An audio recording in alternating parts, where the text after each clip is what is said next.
میں پچھلے 15 دن پہلے مصر کا سفر کر آیا، اور اس سفر کے بعد میں بارہا لوگوں کے سامنے اپنے اس سفر کے تاثرات کو بیان کرتا ہوں۔ یہ موقع بھی ہے کہ ضرور آپ کے سامنے یہ بات آنی چاہیے۔ جب میں مصر گیا تو مصر کے سلسلے میں اس سے پہلے بہت سن رکھا تھا، پڑھ رکھا تھا، مگر مصر جانے کے بعد ایک عجیب سی کیفیت سوار ہوئی ذہن و دماغ پر، اس لیے کہ وہ مصر جہاں 100% مسلمان ہیں، جہاں پر جامعہ ازہر جیسی عظیم یونیورسٹی ہے جو آج سے 1200 سال پہلے قائم کی گئی، اس مصر کی صورتحال یہ ہے کہ حکمران مسلمان، رعایا مسلمان، اس کے باوجود آپ کو اسلام وہاں پر نظر نہیں آئے گا۔ آپ کی آنکھیں اسلامیت کو دیکھنے کے لیے وہاں ترس جائے گی۔ مجھے 3 دن تک وہاں پر اسلام ڈھونڈنے سے بھی نظر نہیں آیا۔ اس کی وجہ یہ کہ ان لوگوں نے دینی تعلیم کی وہ اہمیت نہیں دی جو اہمیت ہمارے اکابرین نے اس ملک میں دی۔ انہوں نے جیسے دنیا کی تعلیم کا نظام ہوتا ہے اپنے نظام کو اس طرح تو کر دیا، مگر اس طرح کے نظام سے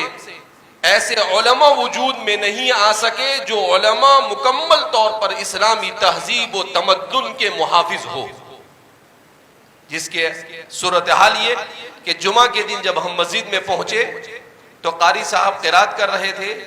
اور قاری صاحب کے چہرے پر نہ داڑھی تھی نہ مچھ، مکمل طور پر ایسا لگتا تھا کہ حضرت ابھی کلین شیو کر تازہ تازہ ہے۔ اس کے بعد خطیب صاحب خطبے کے لیے کھڑے ہوئے، بڑی عمر کے تھے، ان کے چہرے پر بھی بہت مشکل سے خشخشی داڑھی بلکہ خوشی داڑھی تھی، اور جب امام صاحب آگے بڑھے ان کے چہرے پر بھی نہ داڑھی نہ مچھ، کچھ بھی نہیں، ان کا لباس بھی اسلامی نہیں۔ عورتوں میں بھی بہت برا حال، رات میں اگر آپ نکل جائے، ہم رات میں کسی کام سے نکلے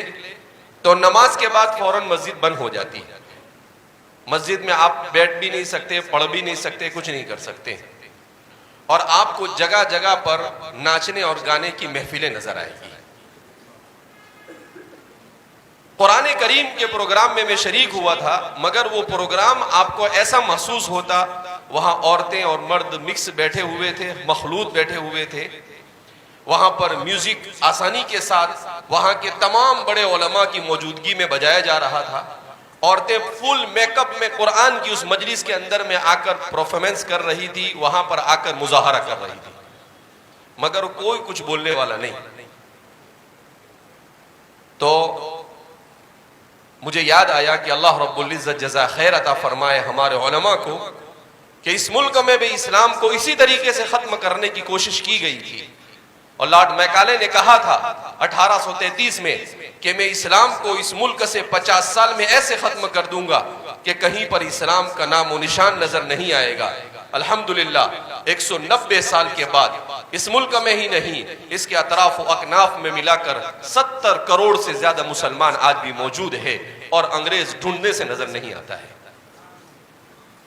جاء الحق وزهق الباطل ان الباطل كان